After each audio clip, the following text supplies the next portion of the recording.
নমস্কার, আমি পারমিতা। আজকে বেশ কয়েকটা গুরুত্বপূর্ণ বিষয় আপনাদের সঙ্গে আলোচনা করব এবং শেয়ার করব বলে চলে এসেছি। আপনারা জানেন, গত বেশ কয়েকদিন ধরে এই আরজিকর কাণ্ড, যা আমাদের রাতের ঘুম কেড়ে নিয়েছে। আর এই আরজিকর কাণ্ড শুধুমাত্র আজকে আমাদের শহর কলকাতাতে নয়, শহর কলকাতার গণ্ডি ছাড়িয়ে গোটা রাজ্য জুড়ে দেশ, এবং এই মুহূর্তে দাঁড়িয়ে দেশ নয়, বিদেশের মাটিতেও এই আরজিকর কাণ্ড নিয়ে রীতিমতন প্রতিবাদের ভাষা দিনের পর দিন তীব্র হচ্ছে, তীক্ষ্ণ হচ্ছে। এই আরজিকর কাণ্ডের জেরেই কিন্তু শেষ পর্যন্ত একটি নতুন বিল পেশ করা হলো বিধানসভায়। আপনারা জানেন, গত 3 তারিখ অর্থাৎ পরশু দিন একটি বিল পেশ করা হয়েছে বিধানসভায় তৃণমূল কংগ্রেসের তরফ থেকে। অপরাজিতা বিল। কি সেই অপরাজিতা বিল, কি রয়েছে সেই বিলে, সেই নিয়েই আজকে আমরা একটু কথা বলবো, আলোচনা করব। তার থেকেও আরও একটা গুরুত্বপূর্ণ বিষয়, কেন এই বিল পেশ করতে হলো, ন্যায় সংহিতা থাকার পরেও নতুন করে কেন আবার মহিলাদের সুরক্ষার জন্য এই অপরাজিতা বিল আনতে হলো, এই বিলের মধ্যে কি কি রয়েছে খুঁটিনাটি, এইসব বিষয় নিয়েই আজকে আমরা কথা বলবো, আলোচনা করব।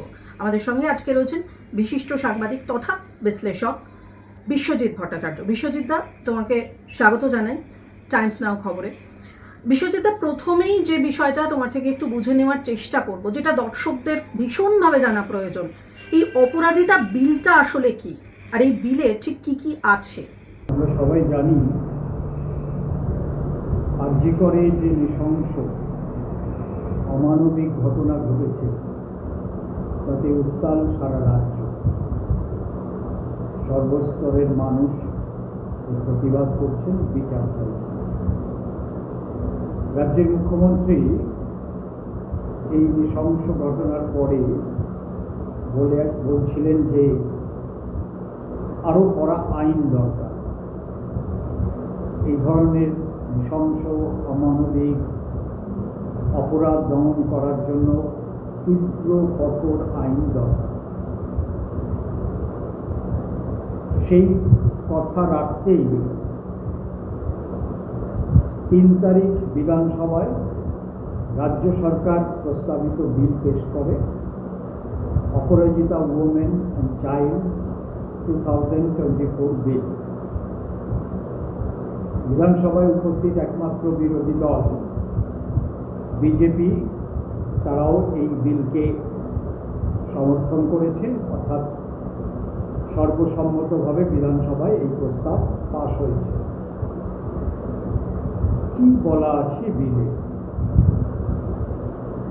এই বিলে নতুন কি আছে যা এই মুহূর্তে ভারতবর্ষে বিভিন্ন রাজ্যে বা কেন্দ্রীয় স্তরে যে আইন, ভারতীয় ন্যায় সংহিতা, তাতে নেই?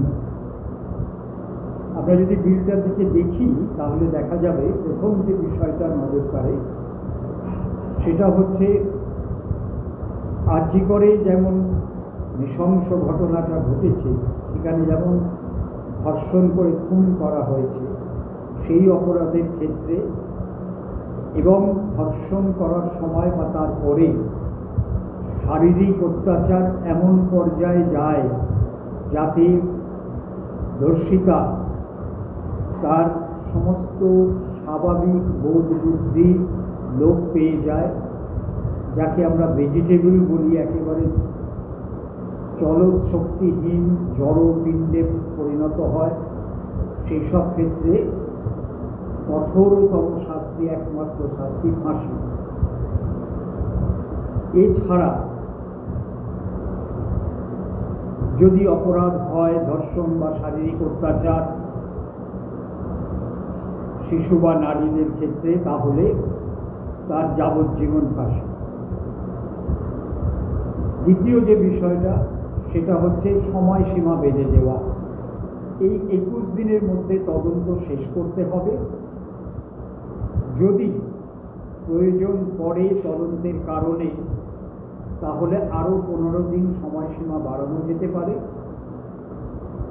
তবে সেক্ষেত্রে এসপি পদমর্যাদার কোনো পুলিশ অফিসারকে লিখিতভাবে কেস ডায়েরিতে দিতে হবে যে কেন সময়ের প্রয়োজন হচ্ছে, তবেই তা মঞ্জুর হবে। 3, জেলা স্তর পর্যন্ত অপরাজিতা স্পেশাল টাস্ক ফোর্স তৈরি করা হবে, যারা শিশু ও নারীদের উপরে যে কোনো ধরনের নির্যাতনের তদন্ত করবে। এতে মূলত মহিলা অফিসাররা থাকবেন।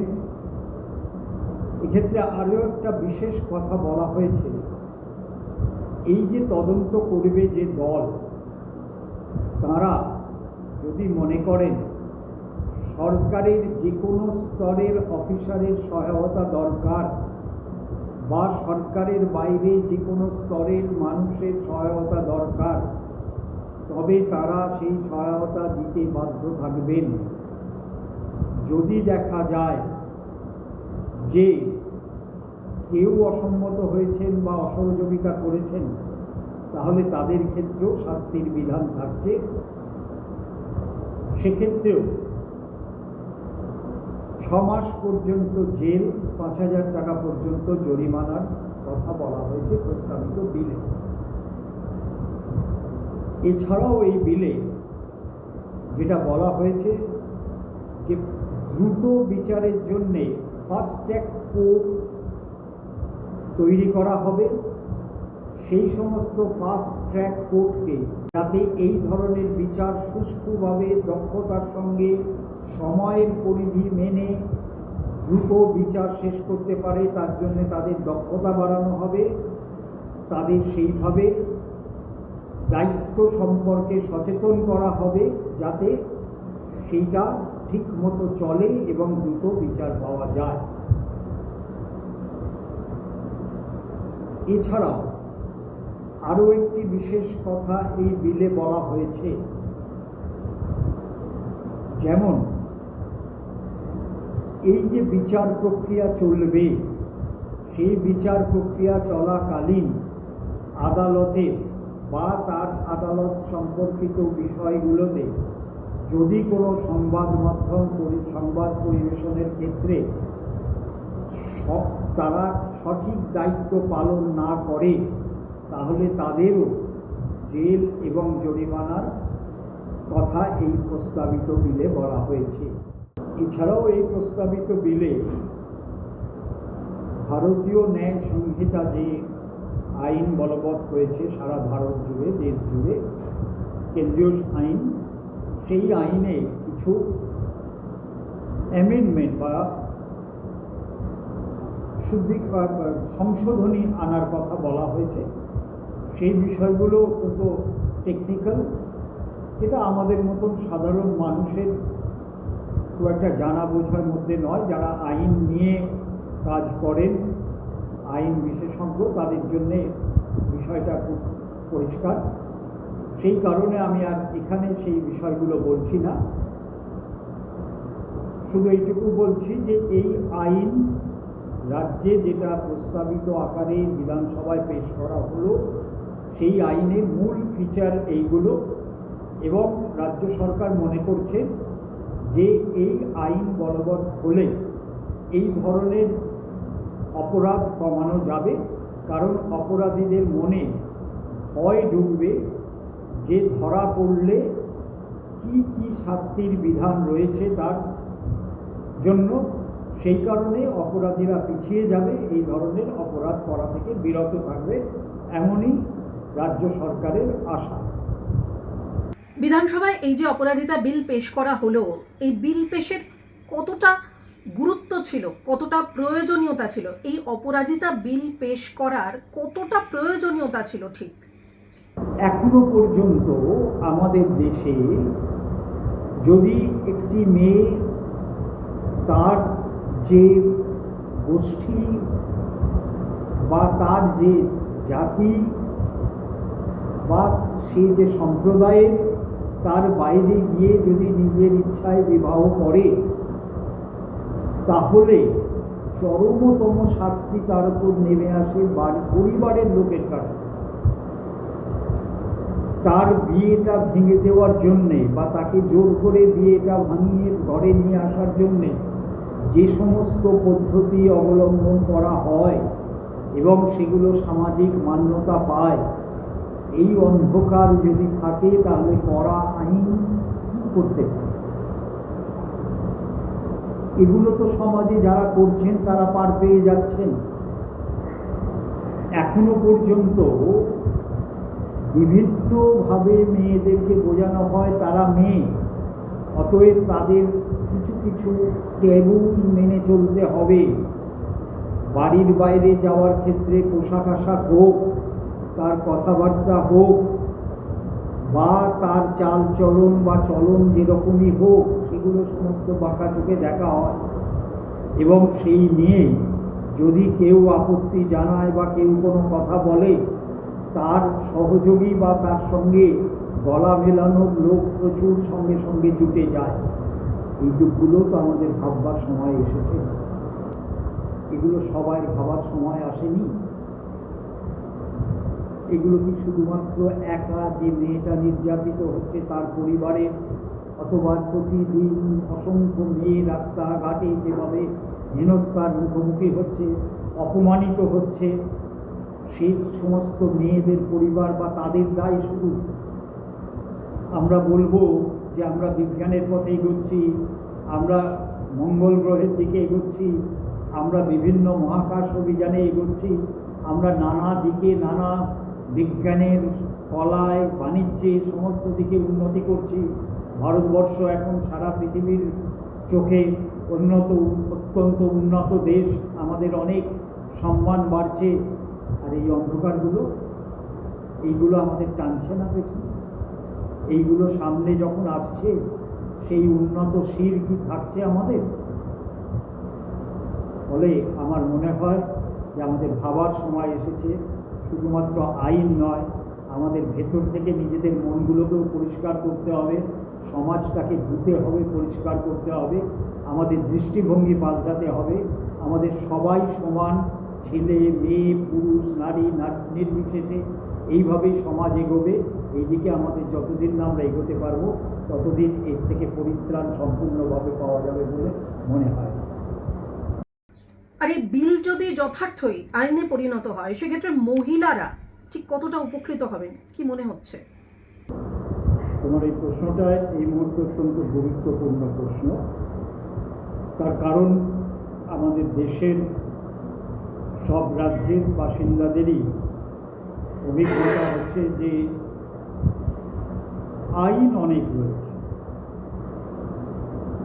নারী নির্যাতন রোধ করার জন্যে বা শিশুদের উপর অত্যাচার নির্যাতন রোধ করার জন্যে ভারতবর্ষে আইন অনেক রয়েছে। বিশেষ করে দিল্লিতে নির্ভয়ার ঘটনার পরে অনেক কড়া আইন আনা হয়েছে। সম্প্রতি ভারতীয় ন্যায় সংহিতা যে জাতীয় আইন, সেখানেও অনেক কড়া ধারা রাখা রয়েছে। তো অপরাধ কি কমেছে? আমরা কি বলতে পারবো বুকে হাত দিয়ে না এই সমস্ত আইনগুলো হওয়ার ফলে অপরাধীরা ভয় পেয়েছে, তারা এই ধরনের অপরাধ থেকে বিরত থাকছে? না, আমাদের অভিজ্ঞতা তা বলছে। আমাদের অভিজ্ঞতা বলছে যে আইন যতই করা হোক, আমি যাচ্ছি না তার মধ্যে, যে আইন থাকে, আইনের রক্ষক যারা, তারা সবসময় সঠিক ভূমিকা পালন করে না। তাদের সঠিক ভূমিকা বা সদর্থক ভূমিকা না থাকার জন্য অপরাধীরা ছাড়া পেয়ে যায়, তারা বুক ফুলিয়ে সমাজে ঘুরে বেড়ায়। এমন অনেক ক্ষেত্রেও দেখা গেছে এই ধরনের অপরাধী যখন জেল থেকে ছাড়া পেয়েছে, তখন তাদের কোথাও মারা দেওয়া হয়েছে, কোথাও বরণ করে নেওয়া হয়েছে। বিভিন্ন রাজ্যের শাসক দল বিভিন্ন সময় এই ধরনের অপরাধীদের প্রশ্রয় দিয়েছে। এগুলো আমাদের অভিজ্ঞতায় আছে। আমি এই প্রসঙ্গগুলোয় যাচ্ছি না। আমি বলছি যেহেতু আইনের অনেক মারপ্যাঁচ থাকে, আইনের অনেক দীর্ঘসূত্রিতা থাকে, আইন চালাতে গেলে অনেক অর্থের প্রয়োজন হয়, মামলা চালাতে গেলে আইনি পথে, এই সব বিষয়গুলো নিয়ে আমাদের সাধারণ অভিজ্ঞতা হচ্ছে আইন কঠোর হলেই অপরাধ কমার সঙ্গে তার কোনো সম্পর্ক নেই। তাহলে কি দরকার?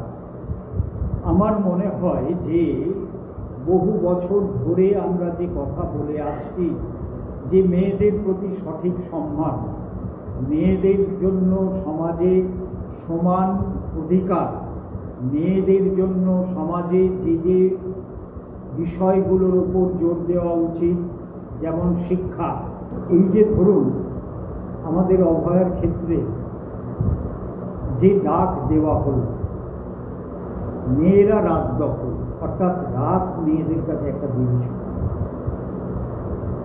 তাই জন্যে রাতের পরিসরটা মেয়েদের দখল করে দেখাতে হবে যে তারা অবলা নয়, এটা মেয়েদের মধ্যে থেকেই ডাকটা উঠে এলো।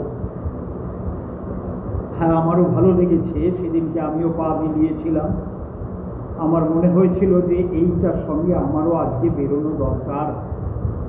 এই এতদিনের একটা বিভিন্ন সময় ধরে চলে আসার, নানা সময় ধরে, দীর্ঘ সময় ধরে চলে আসা এই অনাচার অবিচার, এর তো কোথাও শেষ দরকার। তারপরে দেখা গেল যে একটা সামাজিক পরিসরে বিরাট বিতর্ক উঠল। কোনো একটি মেডিকেল কলেজের অধ্যক্ষ তিনি বেশ কিছু পরামর্শ দিলেন যে রাতের বেলায় মেডিকেল কলেজ হসপিটাল চত্বরে যেখানে আলো কম, যেখানে লোক কম, যেটা একটু নির্জন জায়গা, সেই সমস্ত জায়গায় যেন মেয়েরা না যায়। রেস্টরুম বা অন্যান্য জায়গায় যেখানে থাকবে যেন দল বেঁধে থাকে। খুব ভালো শুনতে লাগবে, যে খুব ঠিক কথা। এর সপক্ষে অনেকে বললেন বাবা মায়েরাও তো মেয়েদের বলে, কেন বলে, কি কারণে বলে, কোন ভয় থেকে, জঙ্গলের রাজত্বে যে আইনের কথা বলা হয়, যেভাবে সতর্ক থাকতে বলা হয়, তাতে এই কথা বলা হলো। অনেক ধন্যবাদ বিশ্বজিৎ দা। খুব কম সময়, খুব অল্প পরিসরের মধ্যে আমরা বোঝানোর চেষ্টা করলাম দর্শকদের যে এই অপরাজিতা বিলটা আসলে কি এবং এই বিলের ধারাগুলো কি কি। আর এই বিল যদি সত্যি আইনে পরিণত হয়, সেক্ষেত্রে মহিলারা তারা কতটা সুরক্ষিত হবেন, কতটা নিরাপদে থাকবেন এবং কতটা উপকৃত হবেন। এই ভিডিও যদি আপনাদের ভালো লেগে থাকে তাহলে অতি অবশ্যই আমাদের টাইমস নাও খবর সাবস্ক্রাইব করে দেবেন এবং বেল আইকন প্রেস করে দেবেন। সেক্ষেত্রে যদি আমরা আবারও নতুন কোনো ভিডিও আপলোড করি, আপনারা নোটিফিকেশন পেয়ে যাবেন। অতি অবশ্যই আমাদের সঙ্গে থাকুন আর যাবতীয় খবরের আপডেটের জন্য চোখ রাখুন টাইমস নাও খবরে।